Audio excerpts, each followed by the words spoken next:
ठाणे जिल्ह्याचा जर विचार केला तर रामाचा वनवास हा 14 वर्षांचा होता।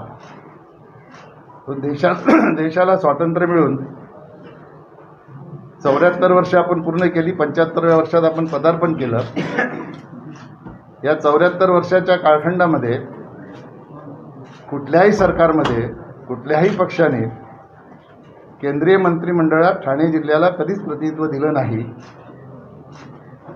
ते पहिल्यांदा 74 वर्षाचा वनवास ठाणे जिल्ह्याचा संपवून देशाचे प्रधानमंत्री नरेंद्र मोदीजी यांनी माझ्या रूपाने त्या ठिकाणी ठाणे जिल्ह्याला केंद्रीय मंत्रिमंडळात राज्यमंत्री म्हणून काम करण्याची संधी दिली। म्हणून मी कालपासून सगळ्या पत्रकार बांधवांना किंवा ज्या ज्या ठिकाणी भाषण करायची संधी मिळते त्या ठिकाणी सांगत असतो की मोदी है तो मुमकिन है। कारण शेवटी ठाणे जिल्हा ह्या पदापासून उपेक्षित होता।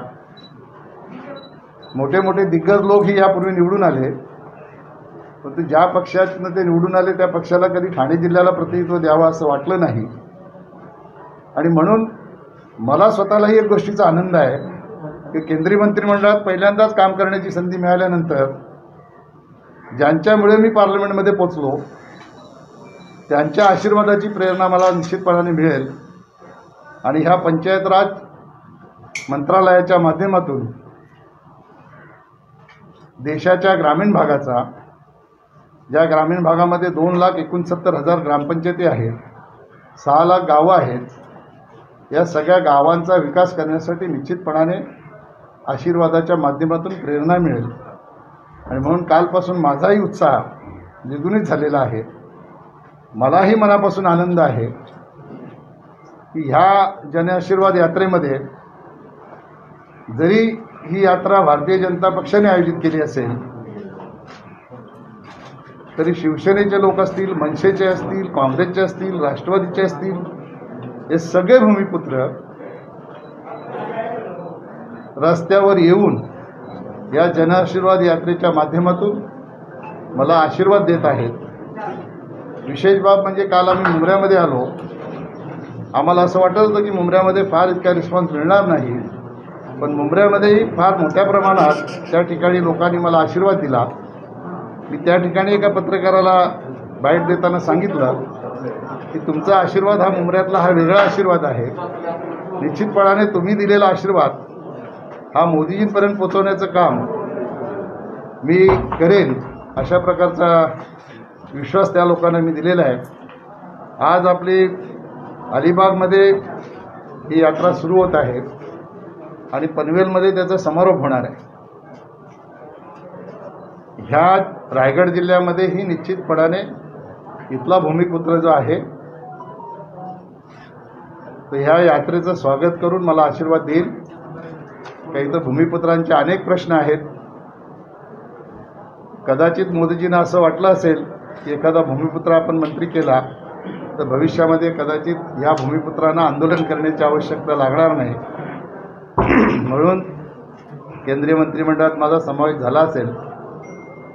पण ह्या भूमिपुत्रांना न्याय देण्यासाठी रायगड जिल्ह्यामधली सगळीच मंडळी काम करतात। आमचे राज्याचे नेते आदरणीय देवेंद्रजी, चंद्रकांत दादा, विरोधी पक्षनेते प्रवीणजी दरेकर, स्थानिक आमदार प्रशांतजी ठाकूर, निरंजनजी डावकरे, रमेशजी पाटील, हे सगळे या ठिकाणी भूमिपुत्रांचेच प्रश्न घेऊन आम्ही लढत असतो।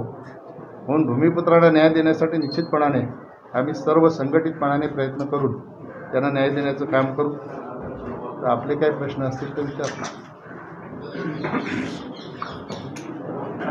सर, कालपासून तुमचं हे जन आशीर्वाद सुरू झालेलं आहे। एका साईडला कोरोना आहे, कोरोनाच्या दरम्यान महागाई वाढलेली आहे, पेट्रोल, डिझेल, गॅस असून सगळ्या गोष्टी वाढलेल्या आहेत। जन आशीर्वाद घेताना तुम्हाला जन आक्रोश तुमच्या कानावर काय पडतोय का? तुम्ही त्याला कशा पद्धतीने हाताळताय? बघा, महागाई वाढली, पेट्रोलचे दर वाढले, गॅसचे दर वाढले, आपण सर्व जाणकार मंडळी आहात। इंटरनॅशनल मार्केटमध्ये डॉलरचा रेट काय होतो त्याच्याप्रमाणे बॅरलचा रेट ठरतो। आणि आपल्या देशामध्ये व्यवस्था अशी आहे, बॅरलचे रेट वाढले की पेट्रोल डिझेलचे भाव आपोआपच वाढणार। अशा प्रकारची व्यवस्था आहे. राज्य सरकार बोंबलत असते, महागाई वाढली, पेट्रोलचे भाव वाढले, पण राज्य सरकारचाही 35% त्याच्यावरचा शेष आहे. राज्य सरकारला वाटत असेल कमी करावं तर राज्य सरकारने कमी केलं पाहिजे, आधी आपण करून दाखवलं पाहिजे. पण आक्रोशाचा आपण जर सांगाल तर लोकांनी फार मोठ्या प्रमाणामध्ये या यात्रेचं स्वागत केलेलं आहे. आणि आपण सर्व पत्रकार मंडळी आहात. प्रधानमंत्र्यांचं जे लाल किल्ल्यावरून परवा भाषण झालं, इंडिया टीव्हीचं कोणी इथं असेल तर इंडिया टीव्हीने त्याचं सर्वेक्षण केलं. देशातल्या तरुणाईला त्यांनी मोदीजींनी केलेल्या प्रत्येक भाषणाच्या मुद्द्यावर रँकिंग करायला सांगितलं. आणि देशातल्या बहुसंख्य तरुणाईनी कुठल्या मुद्द्याला 74%, कुठल्या मुद्द्याला 85%, 90%, 92% असं रँकिंग दिलेलं आहे. याचा अर्थ असा आहे की मोदीजींनी विकासाच्या दृष्टिकोनातून देशामध्ये जे काम केलं आणि भविष्यामध्ये जे करणार आहेत ज्याचं सुतोवाच लाल किल्ल्यावरून केलं, या तरुणाईच्या मनातले मुद्दे त्यांनी त्या ठिकाणी घेतले आणि म्हणून तरुणाईंनी ही रँकिंग दिलं.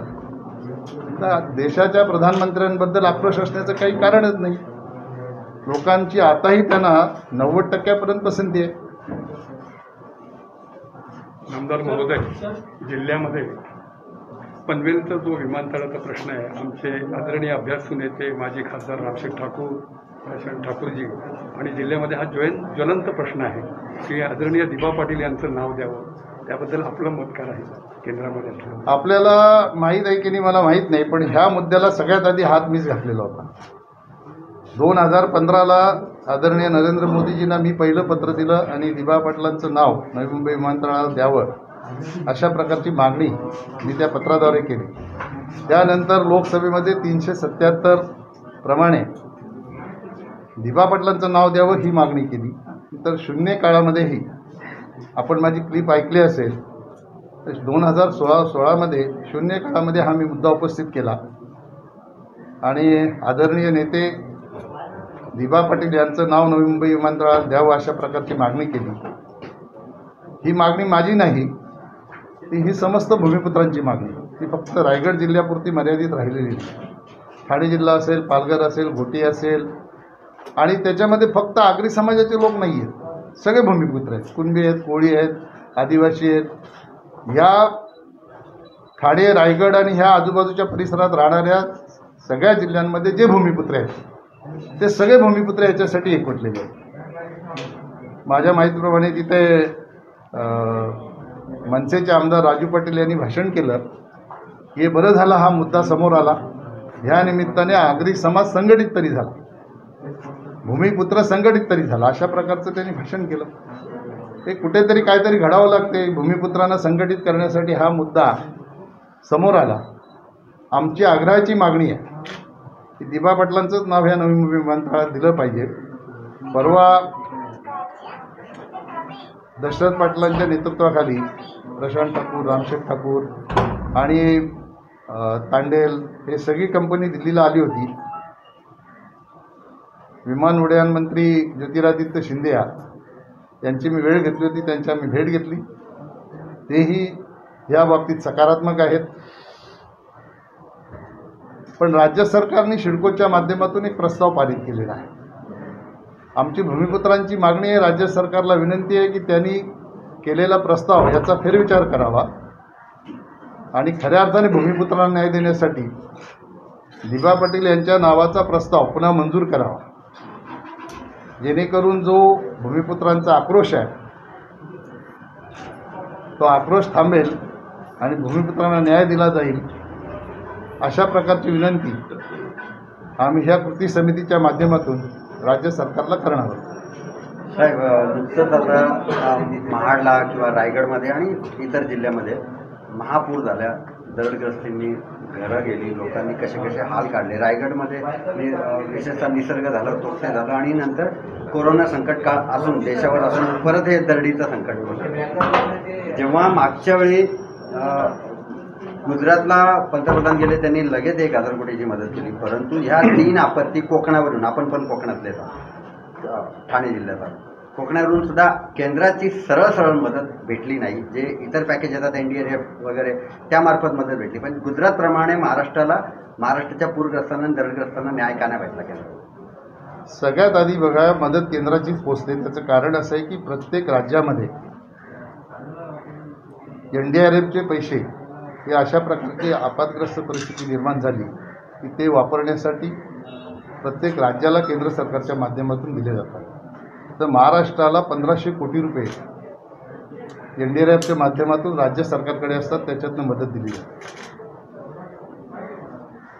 माझ्या माहितीप्रमाणे प्रधानमंत्र्यांनी जे मयत झाले त्यांना प्रत्येकी 2 लाख रुपयाची मदत जाहीर केली, काही राज्य सरकारने केली. पण माझं काही चुकत नसेल तर सन्माननीय मुख्यमंत्र्यांचं त्यांची पत्रकार परिषद मी पाहिली होती. त्यांनी असं सांगितलं की आधी आम्ही काय देऊ शकतो ते बघतो, आम्ही सध्या केंद्राकडे काही मागणार नाही, अशा प्रकारचं त्यांनी भाष्य केलं होतं. राज्य सरकारने केंद्राकडे मागणी केली की नाही मला माहीत नाही, पण केंद्र सरकारची मदत करण्याची जी पद्धत आहे की केंद्राची टीम येते, ते बघतात, रिपोर्ट देतात, त्यानंतर केंद्राची मदत मिळते. पण राज्य सरकारने मदत जर मागितली तर निश्चितपणाने नरेंद्र मोदीजी हे देशाचे प्रधानमंत्री आहेत. राज्यामध्ये कोणाचं सरकार आहे ह्याचा विचार ते करणार नाही, नाही तर मग 2 लाख रुपये देतानाही विचार केला असता. तर सर्वसामान्य जी जनता आहे ती अशा परिस्थितीमध्ये राहत असताना देशाचे प्रधानमंत्री हे निश्चितपणाने मोठ्या मनाने, उदार मनाने निर्णय करणारे आहेत. राज्य सरकारने मागणी केली असेल तर निश्चितपणाने केंद्राची टीम येईल आणि केंद्राच्या माध्यमातून मदत मिळेल. सर, साखर कारखाने बुडीत निघत आहेत. राज्य सहकारी बँकेने आता ससेमिरा चुकवण्यासाठी ईडीचा या संदर्भात खासगी बंद केले आहेत. या संदर्भात आज त्यांची पत्रकार परिषद प्रश्न मला विचारा. साखर कारखाने जे आता सध्या बुडीत आहेत आणि त्याच्यामध्ये बऱ्याच वेळा ईडीचा ससेमारा लागलेला असतो आणि राज्य सहकारी बँकेने आता ते खासगीकरण बंद करून भाडेतत्वावर देण्याचा निर्णय घेतलेला. या संदर्भात काय बोलतो? नाही, भाडेतत्वावर तर पहिल्यापासून त्या ठिकाणी ते देत आहेत. आता खाजगीकरणाचा निर्णय बंद केला असेल आणि ससेमिरा वगैरे काही नाही, जर कारखान्यांमध्ये काही चुकीचं नसेल तर ईडी लागू नाही तर CBI लागू, काळजी करायचं काय कारण आहे. पण जर साखर कारखाना सहकारी तत्वावर चालत नाही, तोच 400-500 कोटीचा कारखाना 20 कोटीत विकत घ्यायचा, तो खाजगी करायचा, खाजगी करून तो चालतो, त्याच्यावर पुन्हा कर्ज घ्यायचं, ही एक वेगळी पद्धत आहे. आणि त्याच्यामुळे ईडीला संशय आहे की या ठिकाणी पैशाचं सायफनिंग होतं आणि म्हणून तशा प्रकारच्या चौकशा लागल्यात. आणि त्याच्यामुळं काही अशा प्रकारच्या चौकशांना काही घाबरण्याचं कारण नाही, सामोरं जायचं.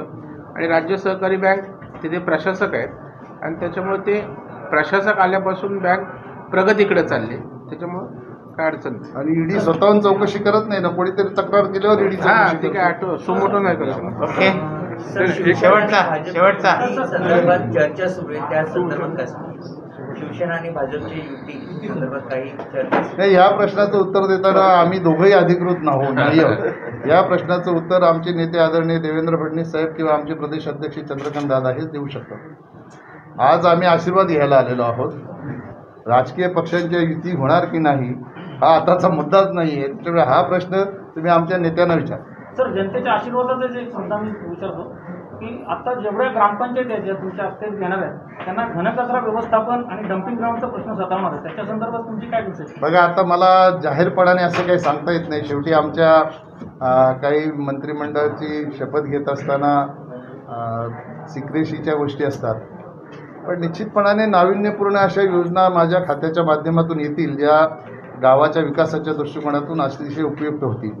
दुसरा मुद्दा तुम्हाला मी सांगतो, परवा तुम्ही नीट भाषण जर मोदीजींचं ऐकलं असेल तर त्यांनी हॉलिस्टिक डेव्हलपमेंट म्हणजे समग्र विकास, या देशामधल्या प्रत्येक गावाचा समग्र विकास करण्यासाठी गतिशक्ती योजना त्यांनी जाहीर केली.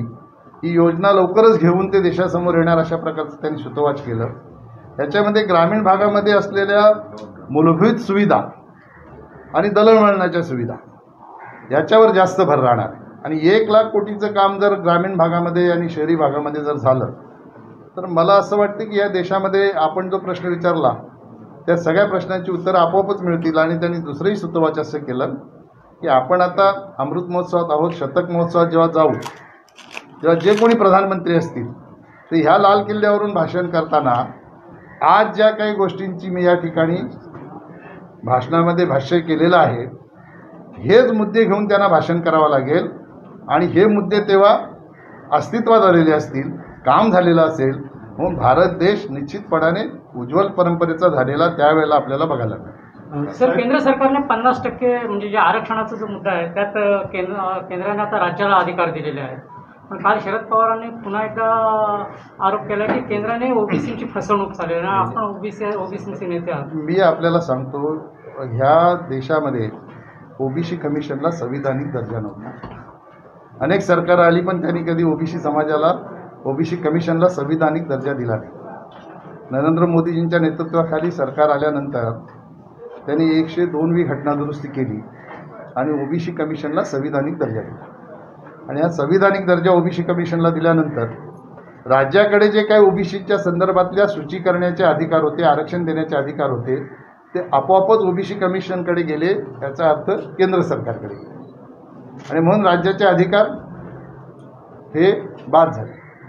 मग अशा परिस्थितीमध्ये राज्य सरकारने जे मराठा आरक्षण दिलं होतं त्या हायकोर्टामध्ये देवेंद्रजी मुख्यमंत्री असताना टिकलं, पण सुप्रीम कोर्टात ते टिकलं नाही. सुप्रीम कोर्टाने जजमेंट देताना असं सांगितलं की 102व्या घटनादुरुस्तीप्रमाणे राज्याला आता अधिकार राहिले नाही, ते केंद्राकडे आहे.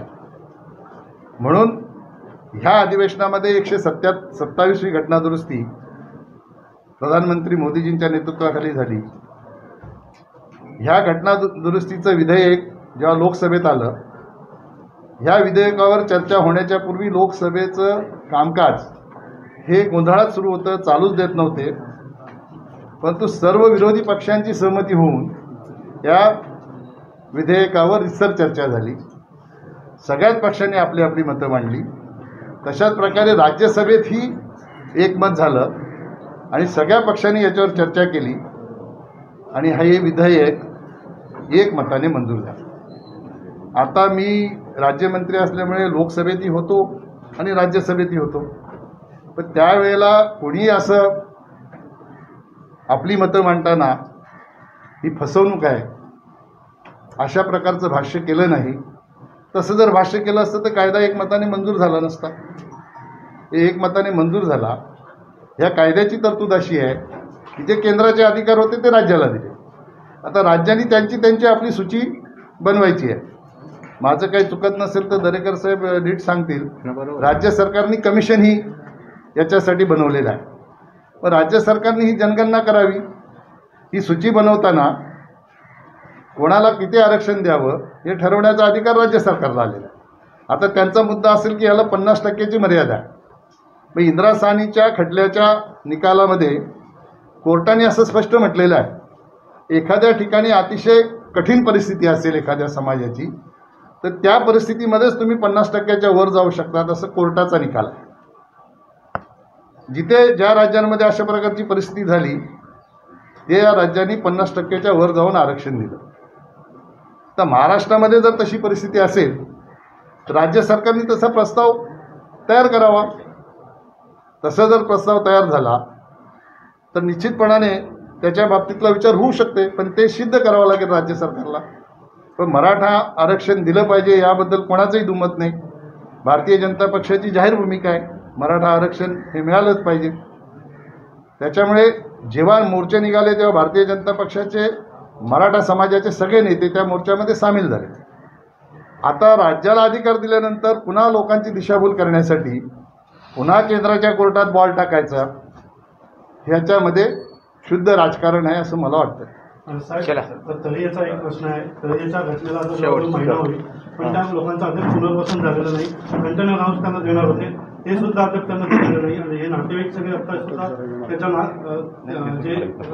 नातेवाईक आहेत त्यांच्या घरी जातात. या संदर्भात काही करणार? अरे राज्य सरकारकडे निश्चितपणाने याचा पाठपुरावा आम्ही करू. आम्ही सर्व मंडळी व्यासपीठावर बसलेली इथे, कारण हे पुनर्वसन करण्याची जे अधिकार आहेत ते राज्य सरकारला आहेत. केंद्र सरकार मदत करू शकते. समजा इंदिरा आवासचं घर द्यायचं असेल किंवा प्रधानमंत्री आवासचं घर द्यायचं असेल तर ह्या बाबतीतलं केंद्र आणि राज्य ह्यांचं दोघांचं जॉईंट ही 60-40 अशा प्रकारची ही योजना आहे.